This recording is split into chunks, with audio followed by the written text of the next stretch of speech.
Hello नमस्कार, मैं हूँ मुकेश कुमार। स्वागत करता हूँ एक बार फिर से brain power zone YouTube channel में। आज फायर हिम चैप्टर का एक्सप्लेनेशन लेकर आया हूँ और इसकी समरी ऑब्जेक्टिव अपलोड हो चुका है। आप डिस्क्रिप्शन में भी जाकर चेक कर सकते हैं। आइए शुरू करते हैं। First of all about author Keki N Daruwalla.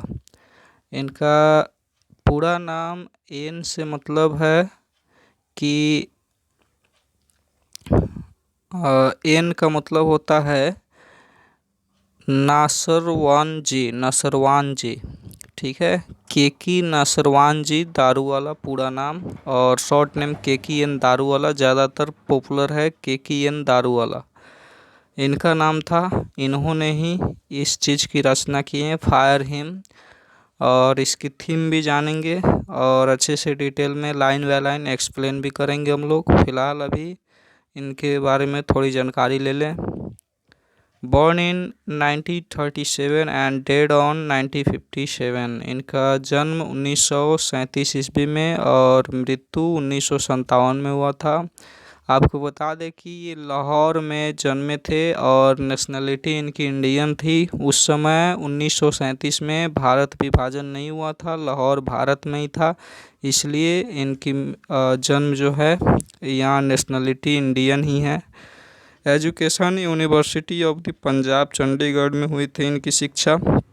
Keki N Daruwalla is an Indian poet and short story writer in the English language है। ये क्या है कि एक भारतीय कवि हैं, ये ऑब्जेक्टिव में आप याद रखिएगा।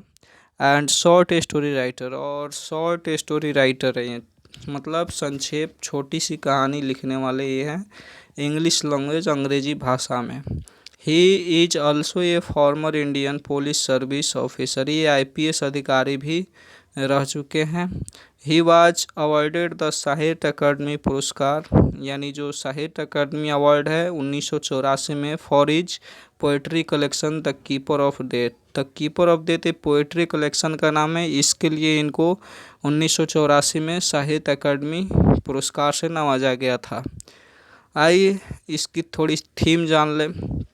थीम में क्या है कि कवि अपने पिता के साथ एक बर्निंग घाट पे जाता है, जहाँ पे शमशान घाट होता है, लाश को जलाया जाता है, उस घाट पे जाता है और अपनी फीलिंग्स को इस पोएम के माध्यम से व्यक्त करता है। यहाँ पे देखता है कि जो बर्निंग घाट है, आग के बबूले ऊपर गेंद की तरह से उछल रहे हैं और उसकी जो राख है उसमें अधपक्की उंगलियाँ दिखाई दे रही है, और आग पे ये थोड़ा सा ज़्यादा ही इमोशनलिटी दिखा रहे हैं, और भी बहुत सारे चीज़ है। आइए लाइन बाय लाइन करके इसकी व्याख्या करें और जाने आगे क्या है लिखा है। द बर्निंग घाट, सॉरी, हाँ, the burning Ghat erupted phosphorescence.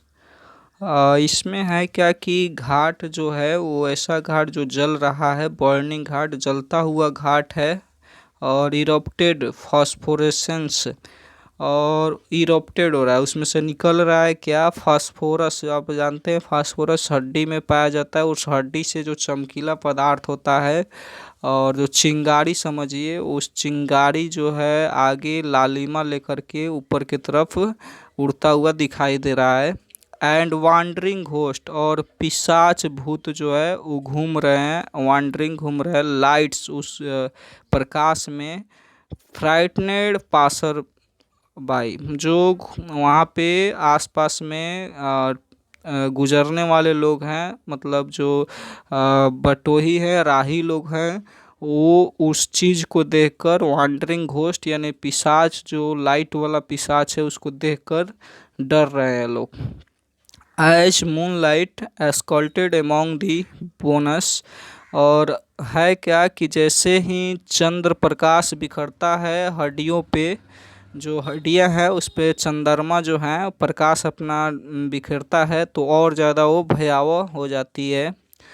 Once strolling at down past river bank and ghat, जब भी ये चीज़ उस रिवर वाले जो मतलब नदी के जो बैंक किनारा है उस पर वो जो शमशान घाट है उस पे वो कभी जो है स्ट्रॉलिंग करता है, घूमता है। क्या हुआ कि जब एक बार सवेरे में कभी घूमते घूमते वो नदी के किनारे शमशान घाट पे पहुंचा, तो क्या हुआ, वी सॉ, तब देखा, मतलब हमने देखा, वो कभी ने देखा कि we saw embers losing their cruel redness. उन्होंने देखा कि जलती लकड़ी खो रही थी अपने प्रचंड लालिमा। प्रचंड लालिमा, क्रूएल मतलब बहुत ही क्रूल टाइप का, मतलब क्रूल आप समझ सकते हो, निर्दयी। रेडनेस, लालिमा, वो खो रही थी, लूजिंग हो रही थी। और इम्बर्स भी का था, वहाँ पे जो लकड़ी का जलता हुआ चीज़ था वो भी, उसमें से कुछ चिंगारियाँ निकल रही थी। To the greyness that salvages all half cooked limbs. और भूरे रंग के जो राख है, वो ग्रे रंग, ग्रे अस का मतलब भूरे रंग का जो राख है, सॉल्वेज ऑल, सभी के सभी जो है, क्या हो रहा था कि हाफ कुकड लिम्स, अधजले शरीर के अंग को निगल रहा था। जो हाफ कुकेड बॉडी था उस राख में विलीन होते जा रहा था, घुल मिल जा रहा था। ओके, नेक्स्ट चलते हैं। Born witness. बॉर्न विटनेस, वो उनके पिताजी इस बात का विटनेस है, गवाह हैं, क्योंकि उन्हीं के साथ वो गए थे। तो ये चीज़ उनको born witness to the fire डिवोशरी। इसका मतलब ये हुआ कि जब भी वो अपने अकेले नहीं गए वहाँ पे, एक आदमी साथ में था, उनके पिताजी थे, तो वो चीज़ उनको वो कहते हैं, my father said we see those half burnt finger. उन्होंने कहते हैं इनके पिताजी कि आपने देखा कि ये जो हाफ बर्न्ट फिंगर है, अधजला उंगली हैं, ये किस प्रकार से दिख रही है। और एंड बोनस स्टॉम्स, और क्या है कि हड्डी के टुकड़े जो है, the fire at times forget its dead Zoroastrian I, my child finger clenched into a little knot of pain I swore the shave fire. ये कह रहे हैं कि सबसे पहले जो रस्टियन पारसी आप समझिएगा तो ये समझ में आएगा, हमने समरी में भी इसकी चर्चा किया हुआ है। तो ये बता रहे हैं कि हड्डी के जो टुकड़े हैं वो कभी कभी आग भूल जाती है, वो भी मृत है।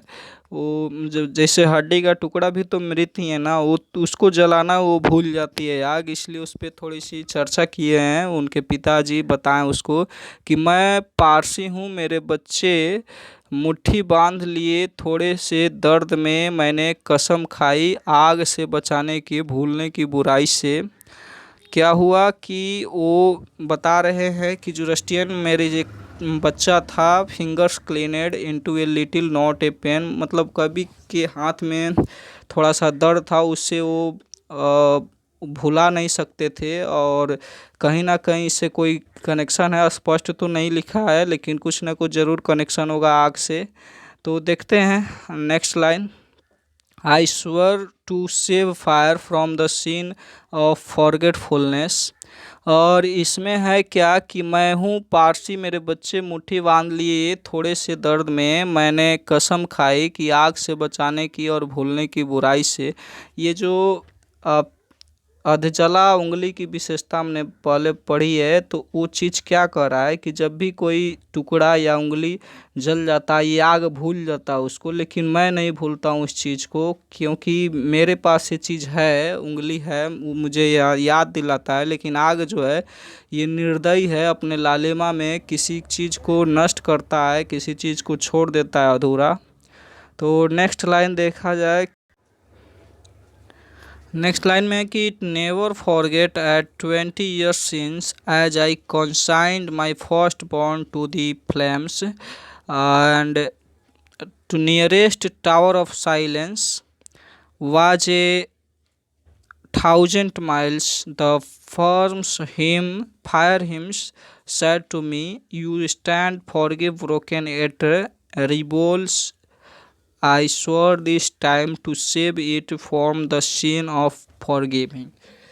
मीन्स इसका कहने का मतलब क्या है कि मैं कभी नहीं भूल सकता, कभी के हिसाब से वो कह रहे हैं इट नेवर फॉरगेट, मैं कभी नहीं भूल सकता किस चीज़ को कि एंड 20 years सिंस, 20 साल पहले की बात मैं कभी नहीं भूल सकता। क्या हुआ था कि as I consume my first born in the flames, मैं अपने पहले बच्चे को आग के हवाले किया था।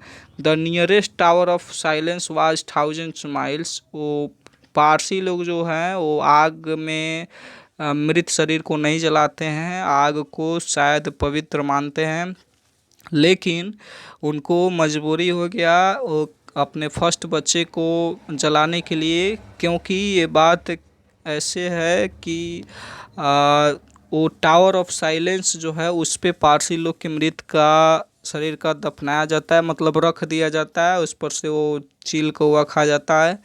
लेकिन वो दूरी होने के चलते, हज़ारों मील दूरी होने के चलते वो वहाँ पे नहीं ले गए, जिसके चलते उनको आग के हवाले करना पड़ा। The for him said to me, और वो जो फायर हेम है, आग कहता है इनसे कि यू स्टैंड फॉरगिव, तुम मुझे भूल सकते हो। मैंने इस बार क्या हुआ था कि वो आग की लय में कहा कि तुम अपना निश्चय भूल गए हो।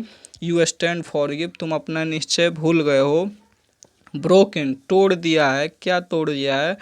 ये रिब्ल्यूस आई श्योर दिस टाइम, वो बागी बन गए हैं, मैंने इस बार फिर कसम खाई है।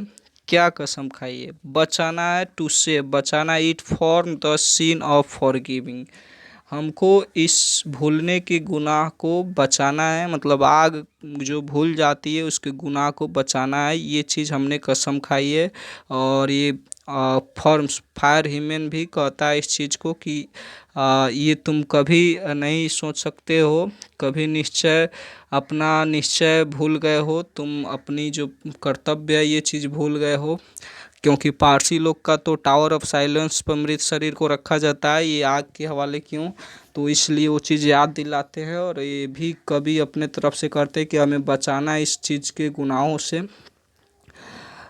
ये चीज़ था फायर हिम। आप तस्वीर में देख सकते हैं कि कैसे घाट पे जलाया जाता है। एक बार फिर से मैं संक्षेप में इसकी स्टोरी थोड़ी सी बता देता हूँ कि जो इस कविता है, इस कविता को के.एन. दारीवाला ने लिखा है, और ये अंगोली कवि हैं और जिसको पारसी भी बोला जाता है।